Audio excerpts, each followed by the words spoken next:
and something that gives me confidence too, is I think we're hopeful that this Kansas State team's a better one than last year, although last year's Kansas State team was really, really good. Just fell apart in those one-score games. But that Kansas State team last year, and under Kleiman in general, they've smashed when they beat the teams. They smashed Houston. They smashed TCU. Things like that. And that seems like a stretch where this would be, right? Houston, Arizona State, Cincinnati. Yeah. Yeah, you are correct. They took advantage of those opportunities for sure. Thanks for listening to KC Sports Network, proudly presented by Emprise Bank. If you're thinking about starting a business or know someone who is, check out Emprise Bank's SBA loans. It's always good to know your options, and they can be your partner in possible. Hello and welcome into another edition of 3 Ma. I am John Kurtz, joined by Derek Young and Cole Manbeck. Today, as we finish our breakdown of the K-State 2024 football schedule, just under 2 weeks away from the start of the season. We are close, everybody, and you are running out of time. Precious, precious little time left to go. Get some Ben Holiday bottled in bond bourbon from our friends at Holiday Distillery for all of your tailgates. It is never too late, but you better get out there fast if you want to be ready at Bill Snyder Family Stadium, or just have something to watch, week 0 games coming up this week. We've got that on Saturday. There are no more Saturdays to the rest of this year that will not have college football. So you need plenty of Ben Holiday bottled in bond bourbon on hand, as well as some 360 vodka. Holiday Distillery, great K-State people who support our pod, so please support them. Gentlemen, we have come to the most boring portion of the schedule here. The final third of the schedule, certainly the most boring portion of the conference slate, and honestly, with the Tulane and Arizona games in the non-con, it's probably the most boring part of the schedule here. You've got at Houston, Arizona State, and Cincinnati back-to-back at home. And that stretch, those 3 teams, those would be, I think for most people, the bottom 3 or 3 of the bottom 4 in the Big 12. You do finish with a road trip to Ames, which will be a difficult one and a rivalry game, and certainly something that stands out on the schedule. But it is funny how this all works out. Maybe I shouldn't do this. Maybe I should whisper this, but it's like you get a little bit of a reprieve here at the end of the schedule. A little bit. I'm sorry, Chris Kleiman. It's a little bit of a reprieve here at the end. I would agree. The only things I would fight back against maybe would be 3 of the top 4 worst teams. Probably. It definitely is not the 3 worst, in my opinion, because I think BYU will be in that company pretty comfortably. So that's where I sit on that, and you already played them anyway. So you do get probably the 4 worst, which is why people do like the Kansas State schedule in terms of difficulty. If you want to pick the Wildcats to have a really good year, my only thing is out of these 4 games, if we're just going to generally speak about it at the moment, and not go ahead first, but we can go ahead first into the first one because I think Houston's probably going to come across on the surface as an easy one, which by this point of the schedule, I wonder if it's not a little bit more difficult than we're thinking it will be now. And for me, I just get trapped into the Willie Fritz thing, and I don't know if it's a trap because it's probably accurate, where I think he's going to make that team probably 2 wins better than they should be just because he's one of the best coaches in college football, in my opinion.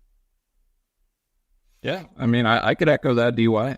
K-State plays them later, so likewise, like you said, with K-State having the advantage of playing Tulane and Arizona early in the season with their new coaching staffs, this is an advantage for Houston that they get Kansas State in Game 9 of the season with Willie Fritz, getting that team up to speed a little bit more and to be the best of their abilities by that point in the season. I still think they lack a substantial amount of talent to be able to compete. They actually have, if you look at Kelly Ford's win projections, Houston is 16th out of 16 in the new look Big 12 in terms of overall wins that they're projected to get at 2.1. I think the SP Plus has them right around 3.4 wins, Bill Connolly. So it's going to be a grind for this Houston team, which comes in the projections of the 2024 SP Plus at number 76 in the country, which is 15th in the Big 12, and projected to win just a couple of Big 12 games according to the SP Plus as well. And look, it'll just be a matter of how quickly can you get that defense up to speed. That was a huge struggling point for Dana Holgorsen over the last couple of years. It's a defense last year in the SP Plus that ranked 102 in the country, 14th and the new look 16 team Big 12. Kelly Ford had him 103rd, the F plus of Brian Freemow, which merges Brian Freemow's FEI rankings and Bill Connolly's rankings, had him 105th in the country. So it's going to come down to the defensive side of the ball and how much they can get better there and improve. They brought in a bunch of different transfers, and we all know Willie Fritz's story. Look, he won 2 new JUCO titles at Lynn College, 3 top 20 finishes at Division II Central Missouri, reached the FCS national title game twice, Sam Houston State, took over Georgia Southern in 2014 when they made the jump to the FBS. He won 16 of his first 21 games and then left Tulane having won 23 of the final 27 games. So he's going to get that program on track, and he's well versed on Texas, having been at Glenn College, Sam Houston State, as I mentioned previously in his career. He'll get them going, but I don't think it's this year, and I don't think any of us think it's this year. I like K-State's odds here to win this game, but it might be a little closer and competitive than a lot of people think. Yeah, he wins everywhere, as you just illustrated. But I would say the win total stuff, I think it's as bad as it looks, probably a little bit because of the talent on the schedule. Like, I understand the win totals being low and picked to be 16th out of 16th in a lot of the advanced models. Some of that is also because I don't know if there is a team that plays a tougher Big 12 schedule than Houston. So some of it's just putting in together the schedule difficulty.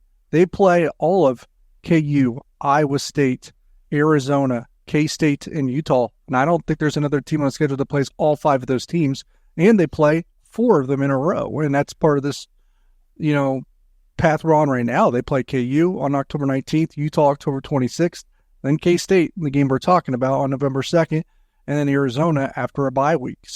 So their schedule is not easy, and then you got to factor in the non-conference where you play 2 losable games probably because folks think UNLV is going to be pretty solid again, and then you got Oklahoma on the road. Well, and they lost at Rice last year. I mean, they're playing a Rice team. And Rice is supposed to make a bowl. So yeah. Rice made a bowl last year. They lost to your beloved Texas State team, DY, that you're high on going into this year, because you mentioned Texas State hosting Arizona State in the non-con, which we can hit on here in a little bit. But yeah, Rice at Oklahoma as a non-con game, have to play UNLV that won 9 games last year. KU obviously also playing UNLV in the non-con. Houston has the number 41 strength of schedule in the country, which is second best in the Big 12 behind only West Virginia.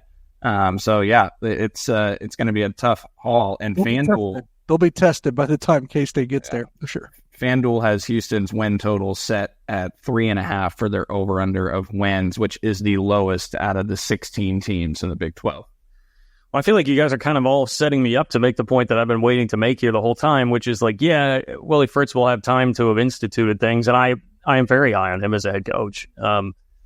They also will have plenty of time to have been beaten down with a program that didn't have Big 12 depth already. And I mean, hey, he's, I'm sure, going to do a better job recruiting and just, Dana Holgerson was much more just like flashy name, flashy offense, but not as much of like the actual substance. And I think that's what Willie Fritz really provides.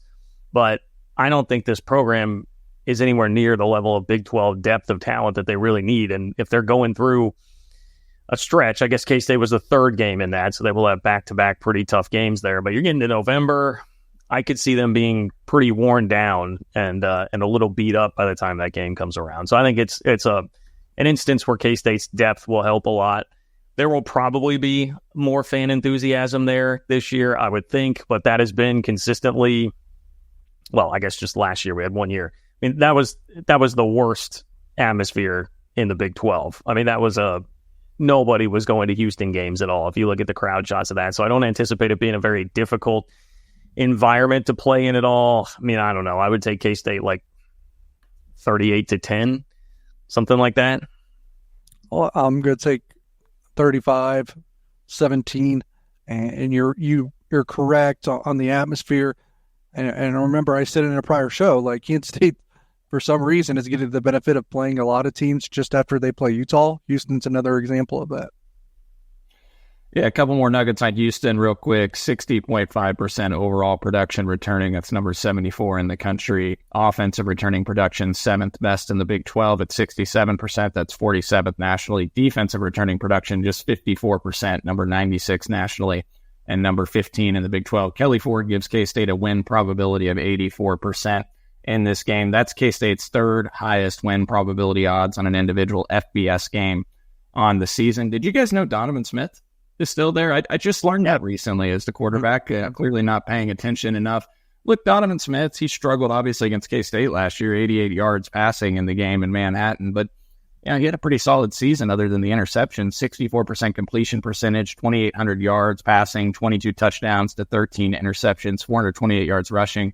And they brought in a transfer quarterback for Louisiana, Zion Chris, 6'3" quarterback who can run the football as well, rushed for nearly 500 yards, nearly 7 yards a carry last year, threw for 1,200 plus yards, 67% completion rate, 8 yards a pass, 11 TDs to 5 INTs. I think they'll have some guys at the skill position and at quarterback. I think they'll be okay. I don't think the offensive line is going to be very good. They're replacing 3 starters, including one of their best offensive linemen and left tackle Pauls. And then they brought in 4 transfers on the offensive line. Defense, I mentioned, starting from scratch. 18 players, according to Bill Connolly, saw at least 200 snaps last year. Only 4 returned. They brought in 17. That's probably a good thing. Well, that might be a good thing because they were so bad last year. They brought in 17. Willie Fritz probably saw those dudes. Was like, all right, you guys are. I got to get some different ones here real fast. I'll take K-State 38-24. Well, by the way, on the Donovan Smith front, I was double checking this just a second ago because I was like, I remember hearing this, and I had to go fact check it for myself. CBS Sports put Donovan Smith in a first-round mock as pick number 25 in the first round. Like, people are actually pretty high on Donovan Smith's NFL potential because of a huge arm that he has. So, maybe Willie Fritz is the guy to perfectly unlock that and let him shine. He obviously famously did that once upon a time with Michael Bishop at Bland. So we'll see. Michael Pratt became pretty good under him at Tulane. I mean, Donovan Smith, 6'5", 235 pounds. So he's got the size that the NFL would like. I have a hard time seeing NFL talent there, but who knows? I mean, maybe he'll unlock something. Seems like people think that he is going to. Let's unlock our favorite reveal every single show. What is DY wearing today? What do we have? It kind of looks like Michigan colors. Michigan? Yep. It really is a Michigan shirt? Yeah, shout out to Michigan, in trouble with NCAA again, and in the midst of doing so, names Jim Harbaugh an honorary captain for week 1. Okay, well, Ohio State fan DY is wearing his Michigan home field apparel today. That's a stunner. Okay, but right after I sent you the jacket, the national championship home. Why would you get the one that says champions or anything? And I wasn't going to get a second item of gear. I do have some standards. Come on, man. So DY's got the big. I've done like a thing where I just like light it on fire during the show. Like, yeah. Home field would have loved that too, I'm sure. I mean, I literally took a guided tour of Ohio Stadium in Columbus last week, and they did not say the word Michigan one time. I heard that team up north like 17 times. I mean, the band had the M's crossed out when it said marching band everywhere. I mean, boy, I can't believe this. But anyway, if you want to get Michigan apparel, you want to get Ohio State apparel, most importantly, if you want to get K-State apparel, the best place to do it is at Home Field Apparel. Go to homefieldapparel.com to browse their 100-plus schools that they have there, the 50-plus K-State options that are available as well. It's the best gear around. It's what we're always wearing, and it's what you'll see a ton of people wearing at Bill Snyder Family Stadium or at Bramlage Coliseum throughout the season. We will even give you 15% off your first order. Just use promo code 3MA24. Again, that is promo code 3MA24 for 15% off your first order at homefieldapparel.com, and we're back in just a moment. We appreciate you supporting KC Sports Network by listening to our podcast. You have helped us become the highest-ranked Chiefs podcast network in 2022 and 2023. And don't forget about our daily Substack newsletter, the best written analysis you can find on the Chiefs straight to your inbox every day. kcsn.substack.com. When you discover a new binge-worthy show or a song that you play on repeat and you just have to share it with your friends so they can experience just how awesome it is too? Well, that's how we felt when we discovered that Mint Mobile offers premium wireless for just $15 a month when you purchase a 3-month plan. It's such an awesome deal, there's no way we could keep it to ourselves. Friends don't let friends overpay for wireless. Say bye-bye to your overpriced wireless plan and switch to Mint Mobile. All plans come with high-speed data and unlimited talk and text, delivered on the nation's largest 5G network. You can use your own phone with any Mint Mobile plan and keep your own phone number and bring along all your friends. Ditch overpriced wireless with Mint Mobile's deal and get 3 months of premium wireless service for just $15 a month. To get this new customer offer and your new 3-month premium wireless plan for just $15 a month, go to mintmobile.com/3ma. That's mintmobile.com/3ma. Cut your wireless bill to just $15 a month at mintmobile.com/3ma. $45 upfront payment required, equivalent to $15 per month. New customers on first 3-month plan only. Speed slower above 40 gigabytes on unlimited plan. Additional taxes, fees, and restrictions apply. See Mint Mobile for details. The boy Mint Mobile is sure getting its money's worth lately because not only are things blowing up on the KCSN hotline powered by Mint Mobile, but we're getting more and more texts from our friend John Curry, former K-State athletic director, but now a proud member of our Discord, which you can join at patreon.com/3ma. If you would like to be a part of the Discord, basically a giant group chat there of K-State fans. You can also send in your messages to the KCSN hotline, 913-407-6524, 913-407-6524. It is powered by Mint Mobile. Do we have that? Does somebody have the specific message? I mean, I know what the general question was here that was asked, but do we have the specific wording for John Curry? He seemed to be a stickler for the details back in his time in Manhattan. So I feel like maybe we should get that. But Hello, official John Curry again. I appreciate the shout out that I got. Derek, between John and Cole, who would win in a 10-round boxing match? So it is 10 rounds. So the easy answer would be Cole, or John, because he does CrossFit every day. Cole, I think, would admittedly say he would refuse to go beyond 1 round. yeah, I mean, DY made it sound like off air such an easy answer. It was kind of insulting. Now that it's 10 rounds, it is pretty easy. Let's be honest. Well, what about knockout? You got Gary Danielson in the Big 12 championship. If you don't win by a TKO. If you don't knock Kurtz out in the first 10 seconds, you're toast. All right. Well, I'm not much of a boxing or UFC guy, so I don't. John probably would get me. Although I tried to defend myself a little. I think I got the reach advantage. And for those listening or watching, just continue to text us at Mint Mobile. Yeah. Well, and don't let John. Yeah, I would love to know people's opinions on this matter. Well, not just that. Actually, just 913-407-6524. Thanks to our friends at Mint Mobile. I will also say, DY, I didn't even tell you this before you made your choice, but I took boxing class at K-State once upon a time for 1 credit hour. It was like Wednesday nights, I feel like Wednesday evenings at was it just I'm not going to give anyone credit for those classes. I mean, half the time I had those classes too. Half the time we don't show up. I get it. Well, it was more boxing experience, I would imagine, than Cole had. It was that place by La Fiesta. I don't think it's still there, but there was a little KO boxing place that was by La Fiesta. So you'd walk right past all the Mexican food and that smelled awesome, and then go, get your ass kicked in boxing class. It was hard. That was very hard. La Fiesta, not a sponsor, but could be. So that's what happened to your face. Oh God! Wow, the grade school humor. All right. Okay. Well, on that note, the only way we can transition to a game against Arizona State, hey, maybe that'll be a game where by the end of it, everyone will be looking around like, Arizona State, what happened to your face? Because I don't think they're going to do very much in Manhattan. Arizona State was a little feisty last year. I mean, they were 3-9, but they had some moments where they were feisty. And I liked Kenny Dillingham coming off of his time as an offensive coordinator, pretty good offensive coordinator at a couple different spots. He was.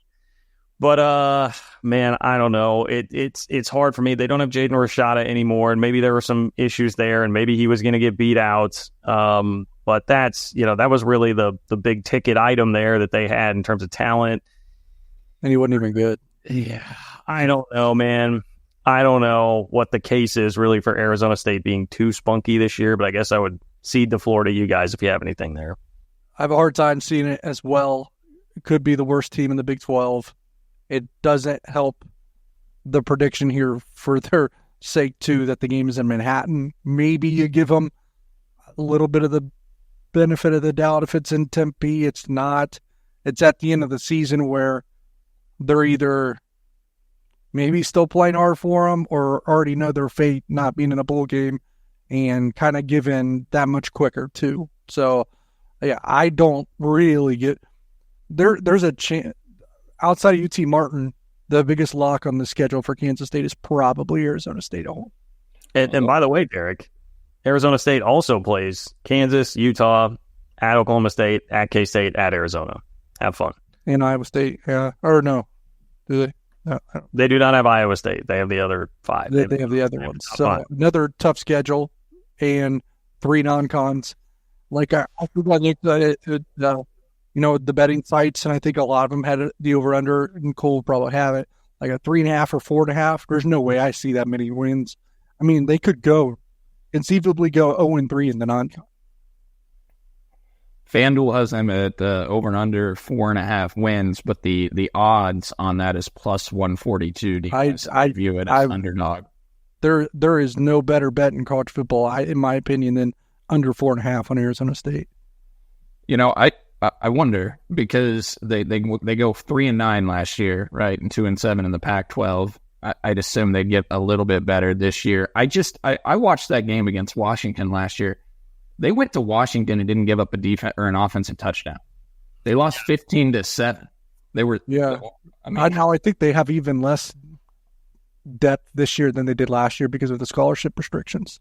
Yeah, and I mean they lost to USC by 14. They were down 7 with about 7 minutes left in that game. They led Oklahoma State 15-10 at half, but who hasn't done that? Lost to Cal 27-24. Now the last 3 losses they had to end the season were to Utah, Oregon, and Arizona by a combined 163-39. That's an average of 54-13 margin per game. I will say close losses. Like sometimes that's a reflection of just not having the coaching chops yet or at all to do that. We saw that last year with Colorado with Deion. Yeah, for me, it's a matter like I give Kenny Dillingham some credit because I think he's creative and inventive and was able to find ways to keep them in games, but without a lack of talent. Like they hung in there in a few games, but I say all this, and yet per SP Plus of Bill Connolly, it was the worst Arizona State team since 1947. So they were 107th in the SP Plus. That's last in the new Big 12, 101st on offense. Defense was 89th in the SP Plus. Special teams 111. And 15th in the new Big 12. A team that's not deep and has the youngest coach in college football, I just think it's a bad combo. Kelly Ford has the win probability for Kansas State at 90%. So to your point, DY, it is the best win probability among all FBS opponents on K-State's schedule. UT Martin, FCS, the only one higher at number 99. Kelly Ford projects this Arizona State team to actually improve a decent amount to finish 72nd. And his overall power ratings projects him to win 3.8 games. Overall, still has their special teams 117th, offense 84th, defense 76th. Defense last year, 2.95 points per drive allowed. That was 15th in the new Big 12 and number 123 in the production. They're top 50 in the country in overall returning production. They brought in 31 transfers in 2023. They brought in 29 this last year heading into the 2024 season. And also to your point, guys, they play 7 top 50 SP Plus opponents. Number 3 strength of schedule out of the 16 teams in the Big 12. And you already outlined the games they have to play in league play, plus a game against Mississippi State in the non-con and a road trip to a solid Texas State team. I'll take K-State 41, Arizona State 13. I'll take it 45-10. And going back to my prior point, like even the winnable games in the league for Arizona State, and they have a really tough league schedule, are like on the road. The only one that's like on at home is BYU, but they got to go to Texas Tech. They got to go to Cincinnati. You would like those types of games to be at home. They're not. If they're going to hit their win total, don't they have to go 2-1 against Wyoming, Mississippi State, and Texas State? I don't think they do that. Yeah, I mean, I guess I would pick it about 42-17, something like that. I mean, I think they can win at Cincinnati. They'll if last year's schedule tells you anything, like they'll probably jump up and beat somebody that surprises you a little bit, and they'll probably be right there with somebody that surprises you a little bit. I mean, they beat Washington State. That was kind of in that stretch that Cole was talking about last year when they were playing a lot of teams close. So, you know, I would throw that out there. They had Washington on the ropes last year, so it's not completely out of the realm of possibility, but I feel pretty good. about K-State cruising here. Okay, so at this point, what do we all have K-State's record at? 9-1. DY and I 9-1, you 8-2, John. Okay. They will go into one final test before Farmageddon at the end of the year. That is a home game with Cincinnati. Look, I thought the Scott Satterfield hire was a curious one from the jump. To be completely honest with you, I find him to be. Let me just fact check this in my head real quick. I find Scott Satterfield to be the least inspiring coach in the Big 12. Like, maybe if you want to argue like Aranda or Sataki with me, I guess at this point, I don't get it at all. I don't see it with Cincinnati. This is a place where you can absolutely win, as multiple coaches have shown. Everything is there for you to do that. I have heard a little bit of like people trying to make the case for a little wonky last year, but Satterfield can turn this around. I don't, but I think Cincinnati might be the worst team in the league. Well, plus the Dante Corleone stuff does not help either. Probably one of their best players, especially on the defense. Is he not going to play? It was sounding like at Big 12 Media Days there was buzz that maybe he would. I can't keep up, but the drama itself is not necessarily a flattering situation for them. Look, I think if you want to make bold predictions on the Big 12, it's maybe that Dave Aranda keeps his job and maybe Scott Satterfield loses it. There's a chance that Cincinnati's imploding so much that they just, shit can this whole thing by around this time of the year, which makes me think that Cincinnati will probably be a lot weaker version once they make it to Manhattan. I think it's a blowout. I'll say 38-6. I mean, Cincinnati was in the college football playoff 3 years ago. Like, that was not that long ago. Yep. It's crazy. I do think we have to remember that Scott Satterfield inherited a Cincinnati team that was 126th in returning production overall heading into last season. So he had quite the rebuild ahead of him. There's probably a reason Fickell left as well. Obviously, Wisconsin being an attractive job, but he knew he had to replace a lot in that Cincinnati program. So not much coming back, and so the struggles aren't surprising. They went 3-9 overall, 1-8 in the Big 12, lost 8 of their last 9 games, finished the SP Plus ranking number 87 in the country and number 13 in the new Big 12. Offense number 96, defense number 83. Similar numbers across the board by all the advanced analytics. Kelly Ford gives K-State a win probability of 86% in this game. That's K-State's second best odds against an FBS opponent for KSU. So remember what we just said at the beginning of this show, that the schedule lightens up for K-State. When you look at FBS opponents for Kansas State on the entire schedule, 11 FBS opponents they play, the 1, 2, and 3 best odds in terms of win percentage in those games occurred in this 3-game stretch that we just outlined between Houston, Arizona State, and this one against Cincinnati. So you do get a break in the schedule.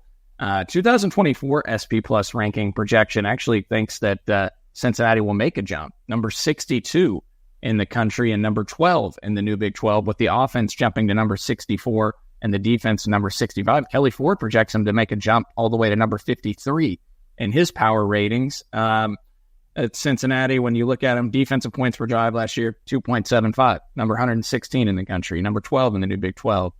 They returned 51% of their defensive production. That's 107th in the nation, and that is last in the new Big 12, though their defense struggled so much last year. I'm not sure if that matters. They do have Corey Kiner, really good running back. He rushed for over 1,000 yards, 5.5 yards per carry last year. They bring in Brendan Sorsby, a transfer quarterback from Indiana, 6'3", 235 pounds. And look, 6.7 yards per pass last year at Indiana, 15 TDs, 5 interceptions. That's fine, but only 1,587 yards through the air, 57 completion percentage. Emory Jones, according to Bill Connolly, put up pretty similar numbers. So have they really upgraded there? I don't think so. I've got K-State winning this game 42-17. I will say Cincinnati got a favor of a schedule here too. They don't play Utah. They don't play KU. They don't play Arizona. They don't play Oklahoma State. Ooh, boy. Okay, well, they got the West Virginia 2023 schedule, and sounds like they're on that plan. So that'll help. And if they were to beat Pitt in the non-con, which isn't impossible, especially since it's at home. They can start 4-0 because they open up Big 12 play at home against Houston. Maybe that's why FanDuel has Cincinnati's win over-under at 5.5 with -120 odds. So actually, you use it as a slight lean to going over. Yeah, because they got a shot going to 4-0 to start the year. And like I said, they avoid Utah, KU, Arizona, and Oklahoma State. Yeah, the back-to-back road trips at Tech and UCF, that'll be tough. But then they've got Arizona State at home. I mean, they could be like 5-2 going into that final stretch. Honestly, what this reminds me of, Cincinnati could very much be like BYU last year, where BYU started like 5-2 and then finished 0-5. Do I have that right? Yeah. They were at least 5-3. But you'll give them fighting chances even in the last half just because they'll be underdogs. But West Virginia and TCU are home games. The schedule's going to help out. All right, so like my statement was really all about like Satterfield and what I think of the actual program, but they've got an opportunity here, and I do love. I mean, the contrast to this show, it's like me and DY are just raking in the Cincinnati vibes. Our thoughts are all about the vibes with Cincinnati, which are not very good, and Cole brings the actual statistics to the fight. Then we go back and examine the schedule, and we're like, okay, that's why. Yeah, I don't know. I mean, I think K-State wins. No, 38-20. I'll say 38-20. I won't change mine just based off of their schedule. Like I think there's still a chance that they underachieve. So I still have 38-6 or 38-7. Yeah. Did Cole predict? I think so. Right? Big blowout. Yeah, I took them 42-17.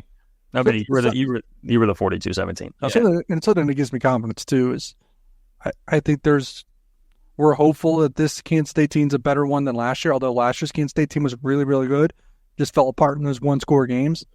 But that Kansas State team last year, and under Kleiman in general, they've smashed when they beat the teams. They smashed Houston. They smashed TCU. Things like that. And that seems like a stretch where this would be, right? Houston, Arizona State, Cincinnati. Yeah. Yeah, you are correct. They took advantage of those opportunities for sure. All right. Well, this is really this is the part that draws the attention on this episode. You go to Ames at the end of the year, November 30th.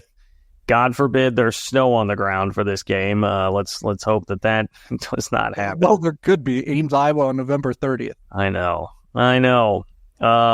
Boy, and I still have nightmares of the last trip to Ames that K-State did win, but Malik Knowles almost broke my spirit completely by fumbling. He just scored an NFL touchdown in the preseason, by the way. Yeah, he did, and kind of dropped the ball at the end, which is exactly what he did in Ames. Anyway, love you, Malik. But our top storyline here is the Iowa State game. It is brought to you by Alenco for all your home improvement needs, local company based out of KC, K-Staters who support us on the pod, so make sure you go support them. Look, this game makes me very nervous. You guys know I predicted a 9-3 season. I've got K-State at 9-2 heading into this game. So you can start to do the math there. I mean, it's winnable, and my thoughts on Iowa State in general are that they're going to be a similar type of team to what they were last year. I think Matt Campbell's whole MO has been a guy with a pretty high floor and not as high a ceiling as people then get really excited and want to make him out to be. And especially the years when Iowa State has had the high expectations. I mean, 2021, they brought all that talent back, the entire team, all these guys that are balling out in the NFL right now, and they went 7-6. I'm going to have to see Matt Campbell really break through before I'm going to absolutely trust that. So I don't think that this is, some battle of two teams that will both be playing for a Big 12 championship spot or something like that.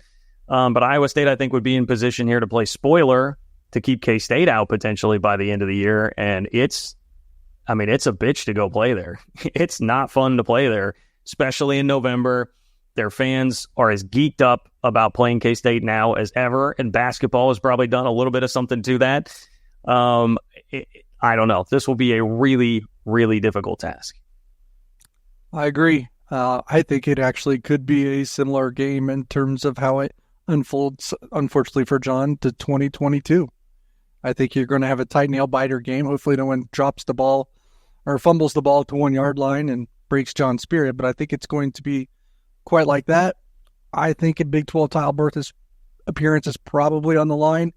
here, obviously, due to my record, at least for Kansas State, not for Iowa State. Do you have to win it to get in? Maybe not. It depends how the league shaked out. But you could still, obviously, as well. 2 losses can maybe still get you out if there's an 8-1 team and a couple of 7-2 teams, right? So this is an important game for Kansas State. I like the fact that it's a revenge spot, and a lot of those guys have last year's game kind of stuck in their craw. So there's a little bit of that. And to John's point, and I was going to say this, and he kind of beat me to it, Iowa State, Iowa State under Matt Campbell, not especially under Matt Campbell, because they weren't good before him. But Iowa State under Matt Campbell, a lot worse when they seem to have a target on their back. Yeah, I think I saw a stat the other day, DY. They're 3-13 in their last 16 one-score games. Sound right? So Iowa State? Yeah. Well, one of them was against K-State, right? So Yeah, one of the wins.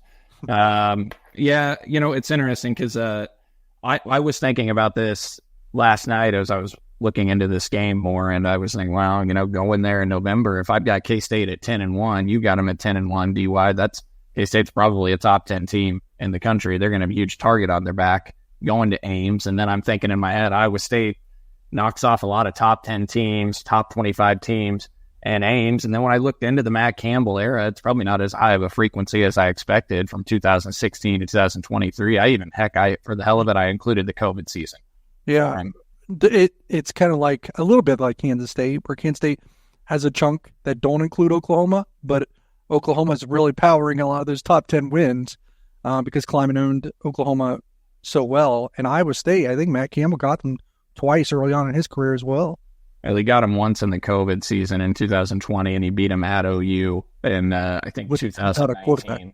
Without a quarterback. He played Joel Lanning at quarterback. He had a quarterback playing linebacker. John and I were watching that game down on 6th Street before the K-State at Texas game that night in 2019 when they won that game. It's actually funny when you go through all their losses to top 25 teams, guys. Every year, Iowa is ranked in the top 25 when they play them, and they lose. Regardless of where it is at, Iowa State seems to lose to Iowa frequently. Matt Campbell, 4-10 at home versus top 25 teams, but 3-3 versus top 10 teams. So in Ames. So they've had some success at home, but 4-10 versus top 25 teams surprised me a little bit. I expected that number to be better. Granted, some of those games were pretty close, so it'll be a very competitive game. 2023 SP Plus ranking for the Cyclones, number 37 in the country, 6th best in the Big 12. Offense, though, guys, number 67 in the country in the SP Plus. Defense was number 27. We can get into that offense here in just a moment as to why it was. Kelly Ford had him as the number 34 team in the country. Offense, 59. Defense, number 30th. Similar things from Brian Freeman, the F Plus. Kelly Ford gives K-State a win probability of 58% in this game. Honestly, a little higher than I expected. It's K-State's second lowest odds on the season to win a game behind West Virginia at 52%. But keep in mind, K-State is the only team out of the 16 Big 12 teams that has a better than 50% chance in each of their 12 games in terms of Kelly Ford's win probability. Now, that doesn't mean he expects them to win every game. His numbers really would project out to probably 9 to 10 wins, but it gives you an idea of how K-State will be looked upon and favored or not favored in each game. Iowa State in the SP Plus projects to be the number 30 team in 2024 in the country, and the offense number 61, which is number 12 in the Big 12. And BYU and Houston are just right behind them at 62 and 63 in the SP Plus. Projects the defense to be 17th and number 2 in the Big 12 behind Utah. Net points per drive last year, 45th in the country. Offensive points per drive, 47th in the nation, 7th in the Big 12. And defensive points per drive, number 42 and number 4 in the Big 12 behind Utah, K-State, and Arizona. DY, you got to chime in? You got something to say? No, Iowa State offense last year, obviously more explosive than anything. So that's kind of... Well, here are a couple of points I will make. One of the things that does, give me a lot of pause about this game is Matt Campbell has gotten the better of Chris Kleiman, and he's 3-2 against Chris Kleiman. And I think, there have been a couple spots like last year where you think man, that should have been a Kleiman win. Certainly the 2021 game, I know that Iowa State team had a bunch of talent, but the way that started and just getting behind the 8 ball early, that was a really disappointing one too. So I don't love the vibes in general in this matchup right now. That's kind of the deal. Well, I don't think that Iowa State is some world beater this year. I think they're probably like a 7-5 type team again. I don't know. I can't shake the feeling that I feel this is going to be like it was 10-9 last time in Ames. I can't shake the feeling that this is going to be a 10-9 flip it the other way. Who was the receiver? Who was their stud receiver that dropped the ball in Hutchinson 2022? Xavier Hutchinson. Okay. Yeah. Maybe you got to flip-flop it this time, and that won't happen. And yeah, that's what I'll do. Well, it's 12-10. Iowa State 12-10. Xavier Hutchinson does not drop the ball that puts him into field goal range this time, and we'll go 12-10, Iowa State. I do think the pendulum's going to keep swinging. We had a 10-9 game, and then we had last year's shootout and a blizzard, right? So I do see the pendulum swinging back, and it being a low-scoring game because there should be at least frigid temperatures, maybe a night game as well to make it even more cold just based off the implications that this game could have. So, I'll say Kansas State wins because I think they are the better team. And, they've kind of been back and forth here, Kleiman and Campbell, and I think it'll continue to go that way. And I don't know that Iowa State will score enough this time to help themselves out. I'll say Kansas State wins. Like I said, I see it similar to 2022. I'll say 17-13.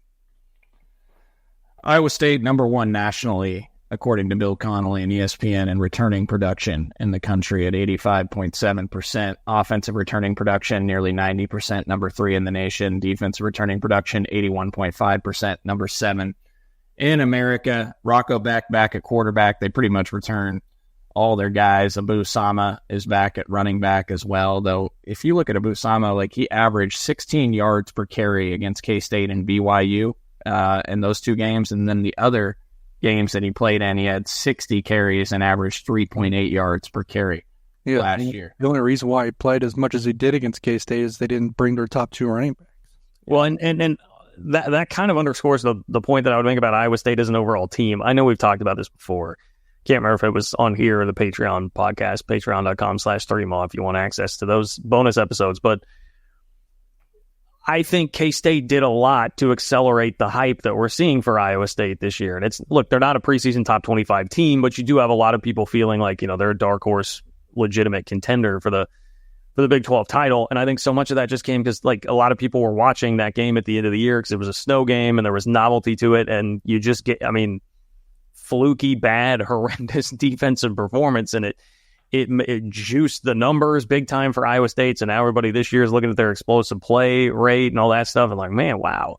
If K-State just shows, if Will Lee is just, in Manhattan, Kansas that night, if Austin Moore is not, he had to play on the sideline that I think was one of the worst plays that he's had. And look, love the guy, but I think he would admit that. And if you're not doing those sorts of things in kind of a fluky atmosphere, you take care of business and win the game. What are we saying about Iowa State, especially if they go play the bowl game the same way they did and they're a 6-7 team that got, manhandled there in the bowl game by Memphis. So I do feel like K-State went a long way toward accelerating the way people think about this team.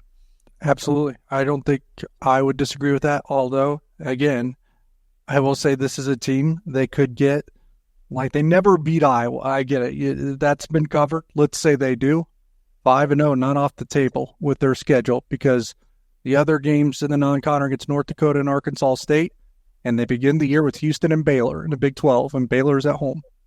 So 5-0 is if they were to somehow do the unthinkable under Matt Campbell and beat Iowa, especially since it's a road game, they could start 5-0. The problem, their schedule is very backloaded. 3 of their last 4 games are against KU, Utah, and K-State.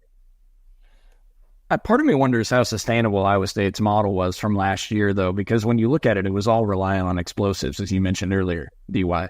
Offensive success rate overall, 123rd in the country, number 15 in the new look Big 12. Out of 133 FBS teams, they were 123rd in offensive success rate, but they were number 1 in the country in offensive explosiveness. Now, people will say, well, that must have been K-State that completely inflated the numbers, and as our friend KSU fan Jimmy pointed out recently, Iowa State coming into Manhattan was 7th in the country in offensive explosiveness. So yes, they took a jump after the game at K-State, but it wasn't all influenced by that.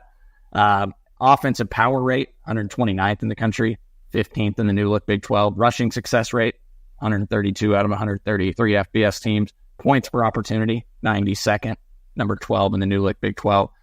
I don't know. They're going to have a really good defense. I would just say that these people that you're pulling numbers from, the Kelly Fords of the world and all those people, they would say that it's more sustainable to be explosive than to have an excellent success rate, because it's easier to have one great play than to do 20 good ones in a row to score a touchdown.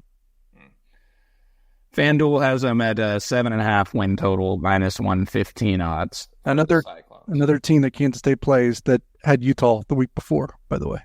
Yeah. It doesn't hurt. But I'll take Iowa State to win this one 20-17, and K-State finishes 10-2 and overall and 7-2 in the Big 12. And I still have them in the Big 12 championship, guys. So I know you're going to push back and wonder how that comes to be, and who the hell knows how these Big 12 tiebreakers are going to work. I was a little concerned. I think, John, when you interviewed Gene Taylor 6-8 weeks ago, and he mentioned that Brett Yormark and the Big 12 still hadn't really figured out the tiebreakers and might just do so during the season, if I recall correctly. So, yeah, I mean, it's going to be a problem for all leagues now that they're so freaking big. I heard some grumbling in the SEC the other day from some SEC media member about all of that. They're going to probably, because the SEC, with the way that goes out, and they only play 8 games, making it a little bit even harder. Yeah, they're only doing 8 league games. So, it's a little bit of a shot in the dark there. Oh, I did, Cole, I wanted to, just for correction's sake here, a couple things I need to tidy up here. One, it was 2017 when Iowa State beat Oklahoma in Ames. 2019 they lost by 1, 42-41 in Ames. So a couple of pretty good performances there, but it was 2017 when Iowa State won that. And I also need to give you a little bit more info about Alinco, our sponsor, as always, of the top storyline of the week. Again, local home improvement company out of KC, owned by K-Staters. They approached us just because they're awesome K-State fans who listen to us here on the show. They're locally owned since 1986. That's in an industry where most have been bought out by national companies. So if you need new windows, you need a bathroom remodel, they have premium window replacements, Kohler Luxstone shower systems. They can do new siding on your home. And you don't have to be in Kansas City or Manhattan either. If you're in western Missouri, northeast Kansas, the entire KC Metro, Manhattan, Emporia, Topeka, Wichita, Rossville, anywhere above, they can get you taken care of. You just need to go to alencohome.com. That's ALENCO home.com, ALENCO home.com to check out their services. That includes free estimates. You can call Sam at 913-961-2165. Yeah, all right. So Cole has K-State in the Big 12 championship. I've got 3 conference losses here, just 3 road conference games. So I don't think it's 9-3 overall with 3 league losses. You're getting into the Big 12 title game. Are you still projecting them there, DY? Yeah, I have them 11-1. So, oh yeah, you had them winning the game. Okay, well, yeah, that's right. All right, so you got your Mike Gundy K-State Ultimate Cole Manbeck Bowl in the Big 12 championship game, I'm sure here. But this is good news, John, because in 2022, the year K-State won the Big 12, you and I both picked K-State to lose in Ames, and DY picked them to win, from what I recall. And DY had them accurately predicted to lose at TCU that year. So this is good that DY is being contrary to us again, and that we both have K-State losing in Ames. If it takes a 10-9 win, whatever the hell it takes, you win that game, that's great. But I've got them 10-2. I think it would be similar to 10-9, to be quite honest. Yeah. And part of the reason, guys, like, I still think, again, who the hell knows how these tiebreakers are going to work. But if you look at, like, the 2 losses I have K-State losing to, I have them losing to West Virginia and Iowa State. Okay, well, West Virginia plays the toughest schedule in the Big 12, 39th in the country. SV Plus projects them to win just under 5 Big 12 games. Okay, so I'm looking at them. I've got K-State beating KU and Oklahoma State, which will be Big 12 title contenders in all likelihood. So they'll have the head-to-head tiebreaker over those teams. They'll have the head-to-head losses against West Virginia and Iowa State. If you look at Iowa State, they have under a 40% win probability per Kelly Ford in 3 of their 9 Big 12 games. That's at West Virginia. They got to play the Mountaineers on the road. They go to KU and they go to Utah. They have a 70% win probability in 3 of the 9 Big 12 games they play, and 57% chance or less in 6 of their 9. with league games. With the finish to their Big 12 schedule, Iowa State's got to do a lot of heavy lifting early to get them. Yeah. So what I'm thinking is Iowa State. I don't see them winning more than 6 Big 12 games. I don't see West Virginia winning more than 6. K-State's got 7. They got the head-to-head on KU and Oklahoma State, handing them each a loss. How tough is it for you to admit that KU and Oklahoma State are Big 12 title contenders, considering what you've told Kurtz and I throughout this entire offseason? Well, I feel like I've railed more on Oklahoma State than I have Kansas, have I not? Oh, God, not even close. Yeah, not even close. Yeah. I feel like that's a little bit of a troll. You're just boiling it up for KU at some point. No, not at all. I would never do anything like that, guys. I'm definitely not. Oklahoma State, yeah, I mean, can 7-5 get you into the Big 12 championship? I don't know. Mike Gundy, 11-22 versus top 10 teams in his career. Chris Kleiman, 5-4. Lately, when they've had a target on their back, Oklahoma State has disappointed, I will say. Yeah. Here's something, guys. I'm not going to let that stat just totally slip. And love Chris Kleiman, but oh god, there's 3 times the sample size for Mike Gundy there. That's 33 games compared to 9. That's more than 3 times as much. I thought you were going to say, I thought you were going to do what some people would say and be like, well, who finished in the top 10 at the end of the year? The problem there is percentages also still favor Kleiman, but the real difference. How does this work? The more you do it, if you have 30, it's a better sample size. If we give Kleiman 33 bites at the apple, the percentage is probably going to go down a little bit. Give him 33 bites out the apple, he's going to lose like every other game left. He almost has as many as Gundy already. John, I saw you retweet my tweet. Now you're hating on it. When I saw the numbers, I'm just not going to let you sideswipe it in this context like it's some authoritative thing. It's great. It's a great number for Chris Kleiman, and that's a part of why he's built the reputation he has. The difference between the two is the Oklahoma game. Kleiman beat Oklahoma. Gundy never does. Did you get a side gig as Mike Gundy's PR professional? Are you doing some hustle on the side, contracting for Mike Gundy? I'm just curious. Running. Actually, I heard he had another viral moment in front of the microphone a few days ago that he's getting dragged for, but I actually think he's correct on. I don't know that he's really getting dragged for it. I was looking into that last night. There weren't a ton of people super upset about it. My only thing with that is whatever. I just thought, I don't know. That's a little, if I were him, I would he was already kind of branded as somebody who wasn't quick to turn over on NIL and hasn't always been the most player-friendly guy. I would maybe just cool it a little bit on some of that talk, but it's Gundy. He's not going to do it. So yes, Cole is his PR person. I would have advised him probably not to say that, which, he was just saying, tell your agent to chill out because the season started, so you can't negotiate for more money anymore right now. He probably shouldn't have said it for his own good, but I'm just saying what he said isn't wrong. Yeah, I think that's a pretty accurate take on the whole situation. Cole, I wouldn't have to do it. I don't particularly, Gundy I think is great from a content standpoint. I don't really have a particular affinity for him outside of that, but you've gone so over the top with your Oklahoma State slander that I just have felt the need to stand on the other side. So that's it. You've pulled me into it. Yeah. No. All right. Well, a couple other scheduling things for Kansas State overall that I think are important to call out. So you look at you've heard me cite the FanDuel over-under win totals in the Big 12. Look, I don't think a point being made enough that we're talking about is K-State's schedule. We've talked about it some, but look, K-State and the SP Plus, their schedule ranks 71st in the country. Only KU at 73 and Utah at 81 had weaker strengths of schedule. K-State falls 14th out of the new 16 Big 12 teams. If you look at the win total over-unders, outside of K-State in the Big 12, there are 8 teams that have an over-under to win 7.5 games or more. K-State only plays 3 of those teams. There are 6 teams with an over-under win total of 5.5 or less. K-State plays 5 of those teams. So, that's a big factor as well. And then if you look at the final SP Plus rankings over the last few seasons, so look at last year, 2023. K-State played 9 top 50 SP Plus teams, including 2 top 10 teams in Missouri and Texas, 7 in the top 40. 2022, K-State played 4 games in the SP Plus top 10 in the nation and 10 against top 40 teams.